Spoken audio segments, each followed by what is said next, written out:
Feast of St. John. Now, I didn't actually really know too much about St. John and this particular day, so it was interesting to do my research. Apparently, he was said to have drunk a glass of poison wine and he did not get ill.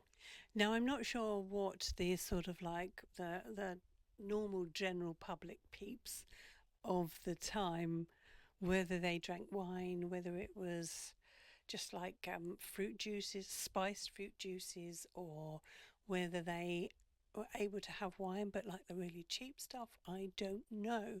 However, but I do know that the nobles and the court used to import really expensive wines from Europe, and they did this to celebrate this particular day, or over Christmas time as well. I wonder if they did it just to splash the cash and show people, look, I'm so rich I can afford this amazing wine. Well, I've just answered my own question because I have just read my notes, I've put down most people drank ale, but they kind of jazzed it up with spices and apple slices. Wassailing was an important Tudor Christmas tradition. Both rich and poor people took part. Apparently, a large wooden bowl was filled with hot ale or cider, sugar, spices, and apples, with a crust of bread at the bottom.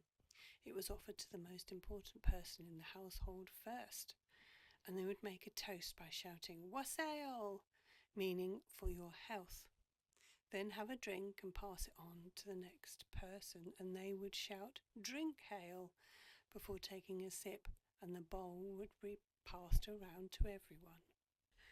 So, on this day, or a day when you have a Christmas meal and you go to take a sip of your wine or ale or whatever you're drinking, and just toast the meal, toast the day, and go "Wassail." So I'm going to end this video with a question. Now the question is, have you subscribed? If not, you know what to do. Also, coming tomorrow is the 28th. So do you know what's coming next?